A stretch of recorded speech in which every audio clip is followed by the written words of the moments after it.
Hello, everyone, and welcome to our brand new format for the Spotlight on Success show. And I am so excited to welcome Bonnie Buell-Russick to the hot seat today. Our topic that you selected, and I'm really excited about, is picking a niche and sticking to it, which I think is so important. So before we jump into that, let me give everyone a little bit of background about you. So for our viewers, Bonnie is the president and founder of BBR Marketing, a firm that specializes in marketing strategy, plans, and tactical implementation for professional services firms. She has nearly 20 years of marketing experience working with a diverse range of industries and clients, including professional services firms, entertainment, fitness, products, not-for-profits, banking, and many more. Wow. Her experience is vast and varied and has created a woman whose work quality is bested only by her determination to constantly better herself, those around her, and her craft. I love that. Welcome. Thank you. That is a great bio statement. Very powerful. And I love it when women just, toot their own horn, because I think it's really important. Well, thank you. It also helps when you have a wonderful coworker who writes your bios for you. Oh, there you go. I may have to borrow her. She's brilliant at it. Excellent. Well, Bonnie, let's jump into our topic today, picking a niche and sticking to it. I know that one of the big questions when starting a business, especially in this economic downturn, is, do I really want to focus narrowly? I mean, why is picking a niche so important, especially now? I have to say, for me personally, you want to talk about starting a business in a bad economic time. I started mine 2 years ago in August of 2009. So we were certainly in the depths of just, horrible economic times.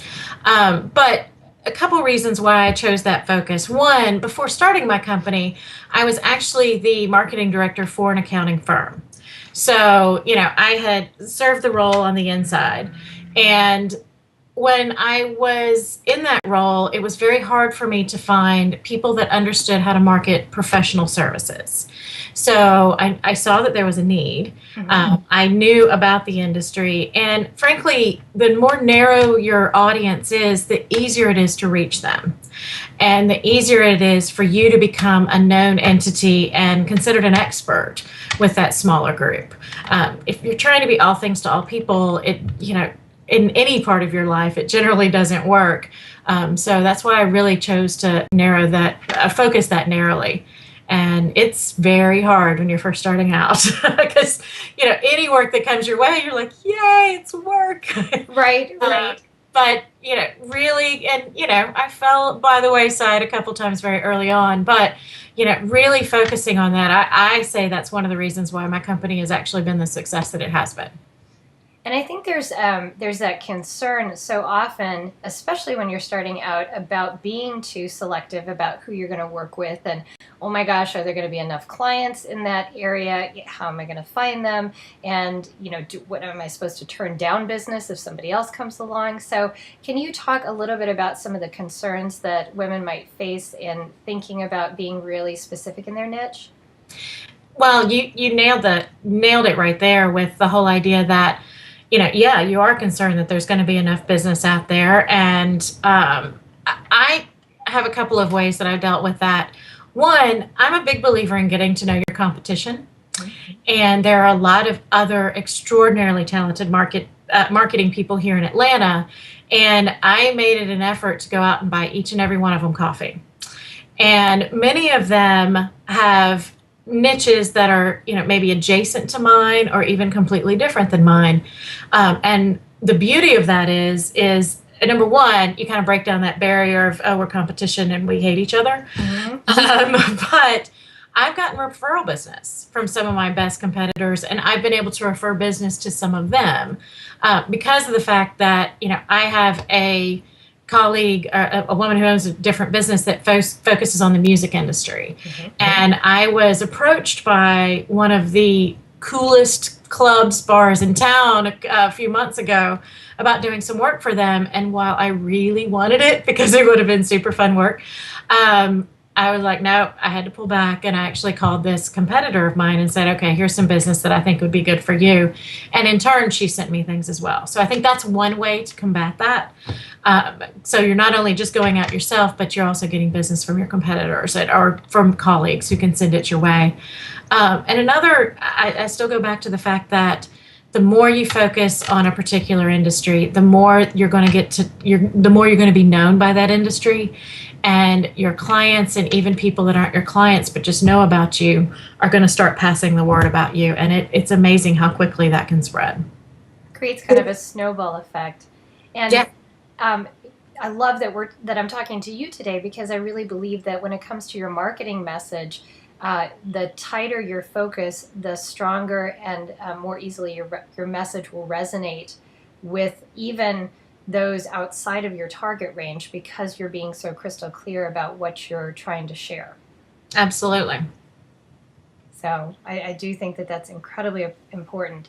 So Bonnie, tell us some of your best tips for how somebody would go about, I guess, researching and determining their niche. And because I know that there is issue with regard to it being a viable niche, and there actually being a need for what you want to offer. So what are some of the strategies that you would recommend that you engaged in yourself in narrowing yours? Sure. Well, as I mentioned before, I had worked in the accounting industry as a marketing director. So, I knew that there was a need there. And frankly, I recommend people really look at things, number one, that they enjoy doing, and people that they can relate to and that they understand. A lot of people look at me and say, oh my God, you work with attorneys, and yeah, and I find that I'm either fortunate or the industry has a bad reputation that they don't deserve, because I say the attorneys I work with are fun, and they're, have good sense of humor. And, a lot of times the ones I'm working with are, smaller firms, or even those that are with a really large firm but looking to break off on their own. And I come in early and help them with that launch. But, I recommend stick with something, and go after the industry and the people that you're going to enjoy working with. And also take a look at who else is also serving that industry. And hopefully what you'll find, like I did, is that there's a bit of a gap there. And, you can kind of slide right in and become that provider that seems to be missing. Excellent. And I do agree with that. And that kind of ties back into what you said about getting to know who your competition is, so to speak, because I completely support and embrace your approach in that you cannot look at them as the adversary. You need to look at them as potential referral sources, joint venture partners, that type of thing, because there's so much value there, and there is more than enough business to go around. But by you really researching who else was out there in the marketplace already, like you said, you probably found that perfect place where your area of expertise just allowed you to slide right in and take care of clients whose needs were not being specifically met. Right. No, absolutely. And, frankly, being a new business owner, when I was meeting with a lot of these people in the same industry, I got some of the best tips from them. And like, have you talked to so-and-so? I partner with web developers and such to deliver websites to my clients, for example. And I got some of the best referrals from, these people as well. So, I am a big believer in, let's create a kind of a collaborative sort of atmosphere. And you know what? Every once in a while we may be competing head to head, but you win some, you lose some, and there's plenty of business out there for everybody. Great attitude. We try. We need more of that out there. Absolutely. So tell us more about your business and how having this very narrow focus has really allowed you to blossom. Well, I am just about to celebrate 2 years in my business. So yeah, I'm very excited about that. And, we didn't lose the house or anything in the process, so it's a good thing. Well, when I started, like I say, I bought a lot of coffee for a whole lot of people. And, I knew that that was the niche that I wanted to focus on. So I actually started going out and meeting the people that I knew, in the industry. I'd been in the industry for a number of years. I was involved in the Association for Accounting Marketing, and am now the chapter president. And I just started meeting with as many people as I could and getting their advice, even more so than going in for the hard sale. It was more, okay, I'm starting this business. I know this is where I want to focus. What advice do you have for me? Or what would resonate with you if you heard this about a company? And what was amazing is I would always try to leave those meetings with recommendations for other people that I could talk to. And, 2 people turned into 4, turned into 8. And I remember about 3 months in, I met a woman who I didn't know her beforehand. She had been referred to me by somebody else. And we just completely hit it off. And she introduced me individual personal emails to 20 different people. Wow. And 5 of those became clients. And that, frankly, was what kind of made me reach that point where, oh, okay, we're not going to lose the house. The business has, this is a viable business, and I can take it from there. So, I'm a big believer in that. And, because it was such a narrow focus, people felt comfortable forwarding me to others because they knew I knew what I was talking about, and they could easily explain what I do. If you're meeting with an accountant, they can say, okay, she does marketing for people like us. So then they're going to be much more likely to send you to others to refer you on. So again, that narrow focus has really been important. That's wonderful. And you really just created a web of a network outside of the box that I think people would typically pursue just by reaching out and developing relationships. So not necessarily, as you said, doing the hard sell, but finding out what they needed and what some of their ideas were and their tips in business and whatnot. And so really developing that personal side of the relationship and not. It sounds so refreshing because you probably were never having to do the whole salesy thing. No, and I'm not so good at the salesy thing anyway. I mean, I love sitting down and meeting new people and learning about them, both professionally and personally. And frankly, that's really what helped my company more than anything is, you sit down and talk to somebody about their family and their kids, and then you start talking about business and they're like, oh, you have a dog? I do too. So it kind of becomes personal relationships as well as professional ones. And I could say the other thing too that I did was, in addition to being with the Association for Accounting Marketing and active in that organization, which of course is an obvious direct tie, I also got involved in a couple of other organizations like the National Association of Women Business Owners. And there's a group here in Atlanta called the Atlanta Independent Women's Network. And that one also, is a group of some clients, some not clients, but it's women who are out there supporting other women entrepreneurs. And, whether I may not work with any of them, but I can say I've been referred business from a lot of those relationships. And actually some of the women in that group have turned into clients as well. So I really recommend that people get as involved as they can, in their communities, in their business communities, and in the niche that they're serving. And, you'd be surprised how quickly you can develop a name for yourself. That's excellent advice. And I think what you did, which was so key in that networking effort, was selecting organizations that were full of the target client that you were attempting to serve, rather than just trying to become, join every group that was out there. I think you do need to be very specialized because our time is short, especially as women, if you've got a family to take care of. And you've got to be really selective with your time, just as selective as you are with your niche. I can say at the beginning, I did exactly what you were just saying and went to so many different groups and, really spread myself way too thin. But that did allow me to figure out the ones that were going to be the most useful.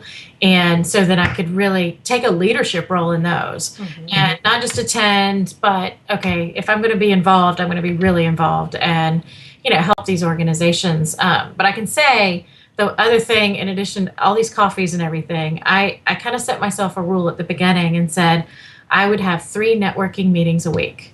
And that may be a one-on-one coffee, that might be going to a cocktail hour with a networking group, whatever that was. And I really was very consistent with that.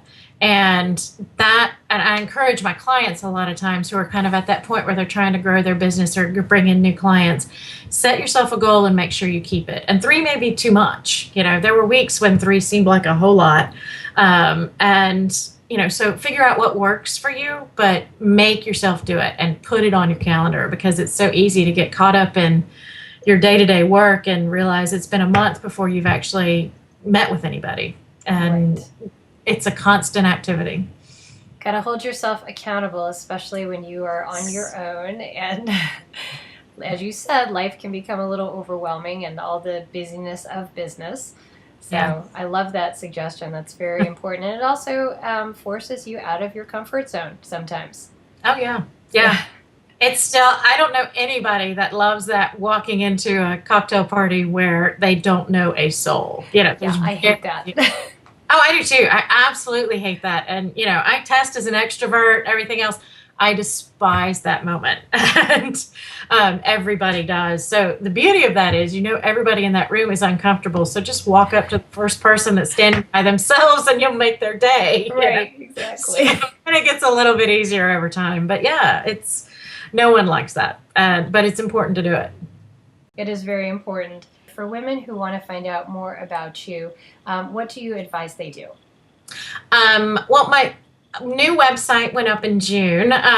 It's kind of funny that cobbler's children have no shoes there for a while. And my website's a pretty good information source about the company. And, of course, there's bios, and my blog is on there. And we're putting up a case study a month. So that's been a really popular feature of the site, because people love to hear stories. You can talk all day long about, we created a website, but what's really interesting is how we worked with a particular client.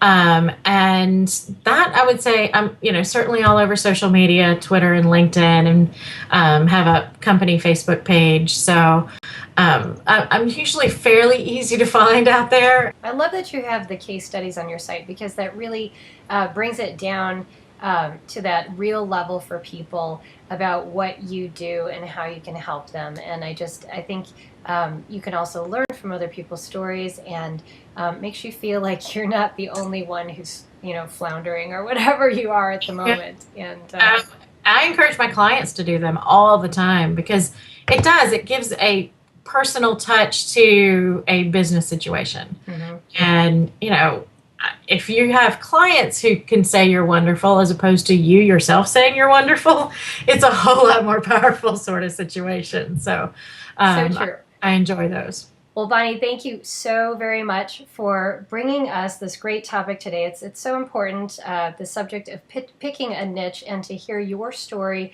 of success and how being very narrowly focused has worked wonders for your company, especially starting in 2009 and just really pushing through, I think is a testimony to that tip and your strategy. So I appreciate that so much.